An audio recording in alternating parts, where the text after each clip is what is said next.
संसार में ऐसे बहुत से लोग हैं जो भगवान की ही कमी निकालते हैं, भगवान पर ही कटाक्ष करते हैं और उनकी कमियां गिनते हैं। ऐसे बहुत से लोग हैं।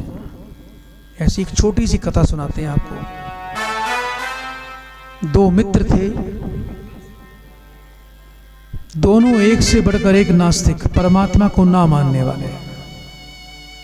एक दिन दोनों सुबह मिल गए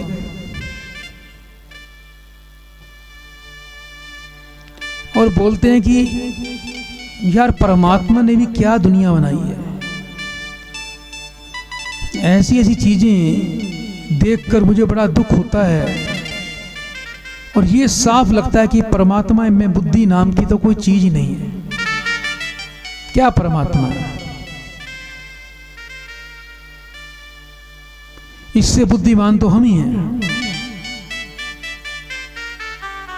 चले काम करते हैं, आज चलते हैं, एक कॉपी पेन ले, कागज पेन ले, आज उस परमात्मा की सारी हम गलतियां गिनते हैं। दूसरा भी उससे बड़ा मूर्ख था, बोला भाई बात तो बिल्कुल ठीक कह रहा है, मुझे भी यही नहीं लगता कि भगवान में कोई दिमाग नाम की चीज है, हम भी बुद्धिमान है इतने। चलो इकट्ठे चलते हैं और आज परमात्मा की कमियों को गिनते हैं, नोट करते हैं और लोगों का भ्रम भी दूर करेंगे आज के बाद हम कि कुछ नहीं है परमात्मा, परमात्मा मूर्ख है। अब वो दोनों निकल पड़े। जैसे ही गांव से बाहर गए,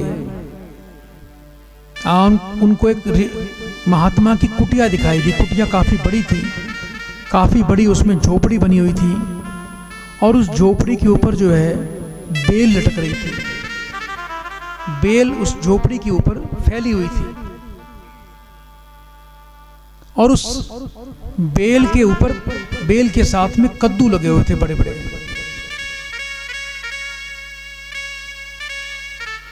अब उनकी नजर पड़ी उस बेल के ऊपर, बोले देखो सबसे बड़ी मूर्खता देखो परमात्मा की, भगवान की, कि ये बेल देखो कितनी नाजुक है, कितनी पतली सी है और इसकी बेल के साथ में भगवान ने इतने बड़े बड़े कद्दू लगा दिए हैं जो 10-10 किलो के हैं। दूसरा बोला बिल्कुल सही कह रहे हो, ये तो परमात्मा की बहुत बड़ी गलती है कि इतनी नाजुक पतली बेल, इतने बड़े बड़े कद्दू। उसने नोट किया ये परमात्मा की पहली सबसे बड़ी गलती है। अब आगे चले। गर्मियों के दिन थे, दोपहर के 12 बज गए थे, दोनों चल के काफी थक गए थे, तो आगे खेत खलियानों में से निकल रहे थे। तो एक बोला भाई गर्मी बहुत है, थोड़ा पानी पी लेते हैं, थोड़ा यहाँ ये सामने पेड़ है आम का, इसके नीचे विश्राम कर लेते हैं और पानी पी के फिर आगे चलेंगे। अब पानी तो आसपास दिखाई नहीं दिया, तो छोटे वाला बड़े वाले से बोला कि तुम एक काम करो, यहाँ चद्दर बिछाकर यहीं पर लेट जाओ, इतना मैं पानी लेके आता हूं इतना। तो जैसे ही वो पेड़ के नीचे लेटा, आंख अभी लगी थी, 5-7 मिनट हुए होंगे सोए हुए, नींद भी उसको आ रही थी, तो ऊपर से एक आम, जो कच्चा आम था, वो डाल से टूट के सीधा नीचे गिरा। पेड़ काफी बहुत विशाल था।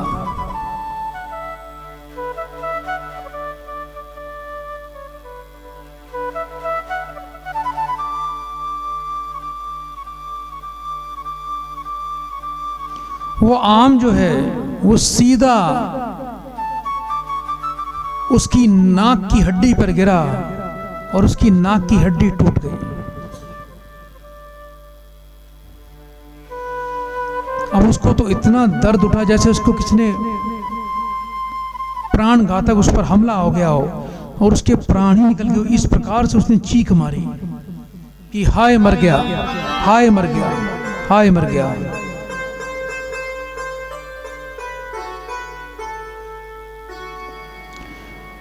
अब वो जब चीख रहा था, इतने में दूसरा मित्र पानी लेकर आया। उसने देखा कि आम, उसको पता चला कि आम उसकी नाक पर गिरा, उसके नाक की हड्डी टूट गई है।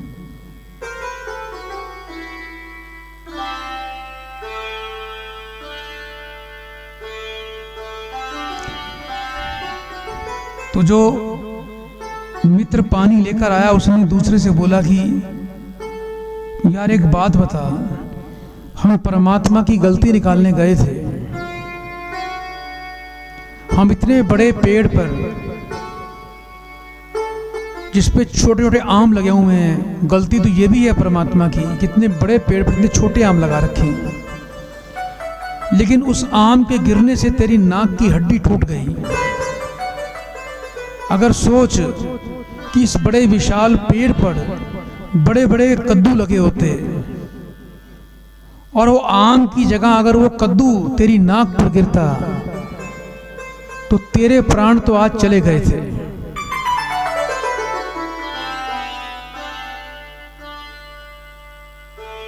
अब दोनों मित्रों को अकल आ चुकी थी। दोनों ने हाथ जोड़ के प्रार्थना की, हे परमात्मा हमें क्षमा कर दे, तेरी माया तू ही जाने, हम कौन है तेरी गलती निकालने वाले, हमसे गलती होगी, हमें क्षमा कर दो। इसलिए भक्तों, कभी भी परमात्मा की गलती मत निकालना। उसने संसार में जो कुछ भी रच रखा है, जो भी परमात्मा की रचना इस संसार में चल रही है, उससे अच्छा कुछ और हो नहीं सकता।